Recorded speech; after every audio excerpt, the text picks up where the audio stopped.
हाँ, तो बच्चों पीछे के वीडियो में मतलब मैंने प्रेज़ेंट और पास्ट के जो एडवर्ब्स हैं उनके बारे में आपको बता दिया है। आज मैं आपको मतलब फ्यूचर के जो 4 टेंस हैं, उनसे रिलेटेड अगर कोई एग्ज़ाम आते हैं, तो उनकी जो एडवर्ब्स हैं उनके बारे में मैं आपको बताने जा रहा हूँ, ठीक है? चलो स्टार्ट करते हैं। अब देखो बच्चों, अगर फ्यूचर इंडेफिनिट टेंस का कोई एग्ज़ाम्पल आएगा, तो उसके सेंटेंस में टुमारो, नेक्स्ट डे या फिर नेक्स्ट नाइट, नेक्स्ट वीक या फिर नेक्स्ट ईयर इस टाइप के वर्ड या इस टाइप के एडवर्ब हमें देखने के लिए मिल जाएँगे, ठीक है?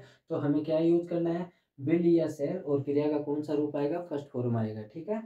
और अगर फ्यूचर कंटिन्यूअस टेंस होगा तो हमें eight this time, at this moment इस टाइप के वर्ड मतलब मिल जाएंगे, लेकिन उनके साथ में क्या दी हुई होगी? फ्यूचर की सेंस जरूर लगी हुई होगी, ठीक है।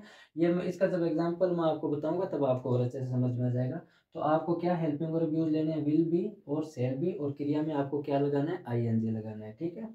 फिर अगर फ्यूचर परफेक्ट टेंस का अगर कोई एग्जांपल आएगा, तो हमें क्या दिया हुआ होगा एग्जांपल में? बाई या फिर उसके साथ टाइम दिया हुआ होगा, या फिर बाई नेक्स्ट उसके साथ टाइम होगा, या फिर बाई द एंड ऑफ इस टाइप के वर्ड मतलब एडवर्ब के रूप में हमें देखने के लिए मिल जाएंगे। तो हमें विल हैव या फिर शैल हैव प्लस वर्ब की थर्ड फॉर्म का यूज करना है, ठीक है।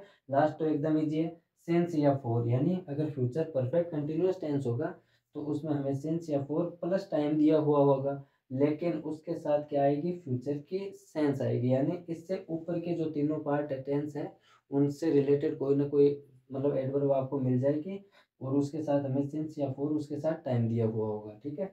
तो हमें विल हैव बीन और शैल हैव बीन लगाना है, और क्रिया में क्या लगाना है? आईएनजी लगाना है, ठीक है। अब अपन कुछ एग्जाम्पल लेते हैं, उन एग्जाम्पल को करवा मतलब उन एग्जाम्पल को देखने के बाद आपका सारा डाउट क्लियर हो जाएगा, ठीक है। हाँ, तो बच्चों अब इन कुछ एग्जांपल्स को अपन देखते हैं, इनको करते हैं, ठीक है, ताकि हमारा मतलब जो भी डाउट है वो क्लियर हो जाए, ठीक है। चलो स्टार्ट करते हैं। अब देखो फर्स्ट सेंटेंस देखो, माय फादर। अच्छा एक चीज़ और बतानी है, वर्ब हमें वाक्य के एंड में भी दे सकता है और मतलब यहाँ पे बीच में भी दे सकता है, तो आप कंफ्यूज मत होना। मैंने एक सेंटेंस में यहाँ पे मतलब बीच के अंदर लिखी है, ठीक है ना, और बाकी मैंने साइड में लिखी है। तो इनमें से कहीं पर भी वर्ब आ सकती है, तो आप कंफ्यूज मत होना, लेकिन आएगी ब्रैकेट के अंदर, ठीक है। अब फर्स्ट सेंटेंस देखो, my father to hospital tomorrow. अब मतलब मेरे जो पिताजी हैं वो हॉस्पिटल जाएंगे टुमारो, यानी कल, यानी निकट भविष्य की बात हो रही है। और देखो इसमें एक एडवर्ब भी आ रही है, ठीक है ना, टुमारो। तो यहाँ पर अपन क्या कर देंगे? विल या शैल वर्ब की फर्स्ट फॉर्म करेंगे, ठीक है ना। तो यहाँ पे माय फादर, इसके साथ क्या आएगा? विल आएगा, और वर्ब की क्या आ जाएगी? फर्स्ट फॉर्म आ जाएगी, ठीक है। तो my father will go to hospital tomorrow, मतलब मेरे पिताजी जो है कल मतलब हॉस्पिटल जाएंगे, ठीक है। अब दूसरे एग्जाम्पल को देखो, they a new TV next week. Next week का मतलब अगले सप्ताह, मतलब ये भी एक फ्यूचर की इंटेंशन दे रहा है, फ्यूचर की बात हो रही है, ठीक है ना।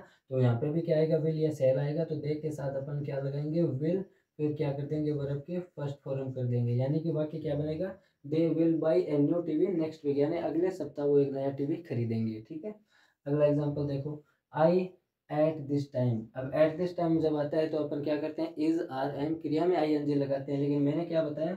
अगर एट दिस टाइम या फिर एट दिस मोमेंट इनके साथ अगर फ्यूचर की इंटेंशन आए, ठीक है ना, तो अपन क्या करते हैं? विल बी और सेल बी, और क्रिया में क्या लगाते हैं? आईएनजी लगाते हैं, ठीक है। तो यहाँ पे आई के साथ सेल बी भी यूज ले सकते हो, विल भी करो तो भी गलत नहीं है, ठीक है। तो आई सेल बी, फिर क्रिया जो है उसमें आईएनजी लगा देंगे, ट्रेवलिंग, ठीक है।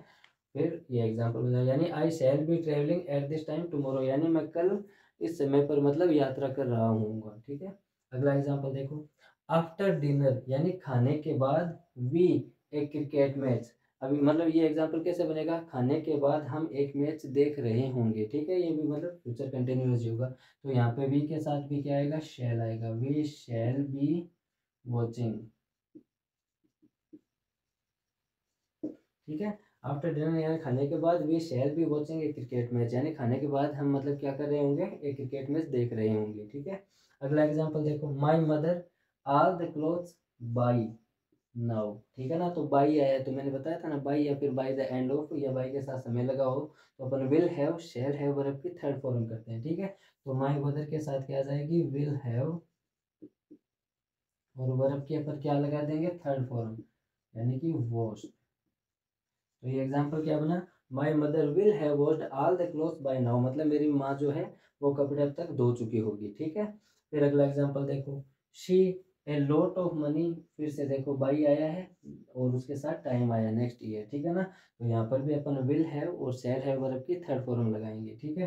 तो शी विल हैव फिर वर्ब की थर्ड फॉर्म मतलब यहाँ पे सेव, ठीक है ना, ठीक है।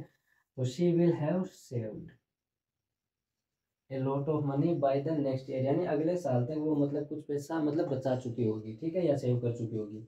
अगला एग्जांपल देखो, you as a principal since 2014। अब यहाँ पे देखो सिंस या फॉर आ रहा है प्लस टाइम आ रहा है, ठीक है ना। लेकिन अब सिंस या फॉर तो बाकी के टेंस में भी आता है, जैसे मतलब प्रेजेंट परफेक्ट कंटिन्यूस टेंस है या फिर पास्ट परफेक्ट कंटिन्यूस टेंस है, उसके अंदर भी सिंस या फॉर आता है। लेकिन मैंने क्या बताया कि सेंस या फोर प्लस फ्यूचर की सेंस होगी, तो इस एग्जांपल के अंदर मतलब सेंस आई नहीं है फ्यूचर की। लेकिन आप ध्यान से देखो, यू यानी तुम, as a principal, as a principal का मतलब क्या होता है कि मतलब प्रिंसिपल के पद पर सिंस 2004 यानी 2024 तक, यानी फ्यूचर की ही इंटेंशन दे रहा है, ठीक है ना। तो मतलब जो क्रिया दे रखी है उसके अर्थ पर अपन जब बनाएंगे तो क्या होगा कि you will have been working, यानी कि तुम काम कर रहे होगे एज ए प्रिंसिपल, ठीक है ना, सिंस 2024 यानी 2004 तक तुम मतलब एज ए प्रिंसिपल क्या कर रहे होंगे, काम कर रहे होंगे। तो सिंस या फोर प्लस टाइम और फ्यूचर की इंटेंशन इसके अंदर आ रही है, ठीक है ना। तो वहां पर अपन क्या करते हैं, will have been, shall have been, और क्रिया में अपन क्या लगाते हैं, आईएनजी लगाते हैं, ठीक है। तो आई होप बच्चों आपको ये वीडियो जरूर पसंद आएगा, और आपको मतलब जो फ्यूचर की जो मतलब फ्यूचर से रिलेटेड जो भी correct form of the verb के एग्जांपल हैं आपको जरूर समझ में आएंगे। अब अपन आगे मिलते हैं कुछ और नए वीडियोस के साथ, तब तक के लिए बाय, मिलते हैं नेक्स्ट वीडियो।